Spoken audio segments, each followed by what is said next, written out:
Good morning, children. Once again, welcome to online class. So, as I told you, I have started with the physics lesson, that is force and pressure. So, I have started with the lesson introduction of force and all. Today, I am going to start with the effects of force. See, when the effect of force is applied on some object, it may changes its shape or it may changes its position also. So, we are going to study today in this video. Okay, children. So we are going to start with the effects of force of an object. So force can make an object to move from rest. So force can stop a moving object. Force can change the speed of an object if it is moving. Force can change the direction of a motion of an object. Force can change the shape of an object. Force may cause one or more of these effects. Yes. So some of that I am going to explain one or two examples of each. So you might have seen some similar situations while taking a penalty kick in football. The player applies a force on the ball.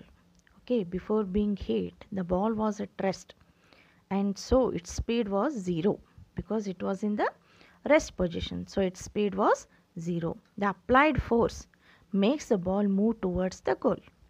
Okay, suppose the goalkeeper dives or jumps up to save the goal. By this action, the goalkeeper tries to apply force on the moving ball. The force applied by him can stop or deflect the ball, saving a goal being scored. So, if the goalkeeper succeeds in stopping the ball, its speed decreases to 0. So, this suggests that force applied on an object may change its speed. If the force applied on the object is in the direction of its motion, the speed of the object increases. If the force is applied in the opposite direction to the direction of motion, then its result is decrease in the speed of a object. Okay, so this is one example. So many examples are there. In a game of volleyball, players often push the moving ball to their teammates to make a winning move, isn't it? So sometimes the ball is returned to the other side of the court by pushing or smashing it. In cricket, a batsman plays his shot by applying a force on the ball with the bat. Okay. Is there any change in the direction of motion of the ball in these cases? Yes. In all these cases, the speed and the direction of the moving ball change due to the application of a force. Okay, so change in the either speed of an object or its direction or motion or both is described as a change in its state of motion. Yes, there is a change in the state of motion of an object. Thus, a force may bring a change in the state of an object. So, what is state of motion?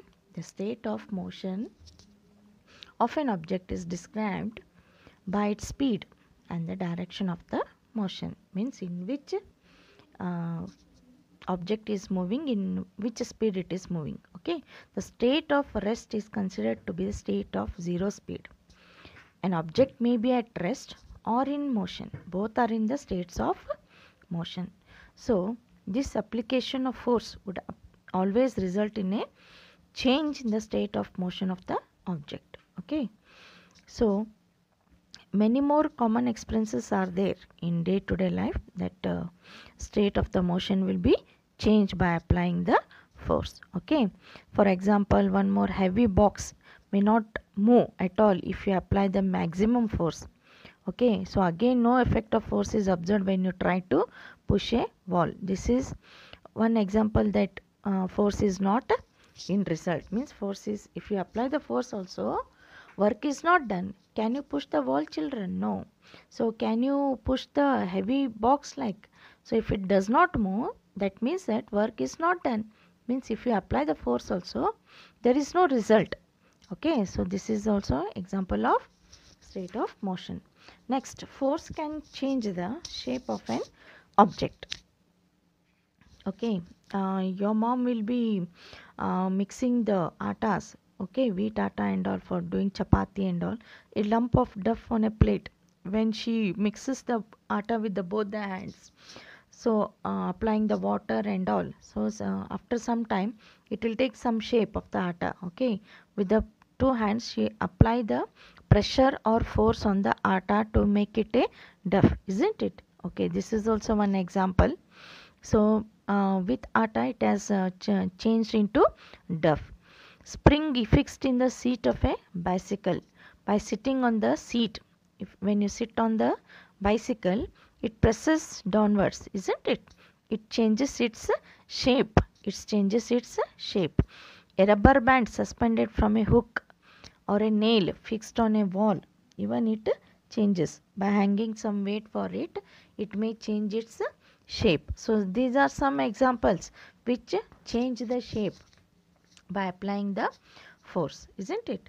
So what happens when you apply force on an inflated balloon by pressing it between your palms? What happens? Have you tried, children?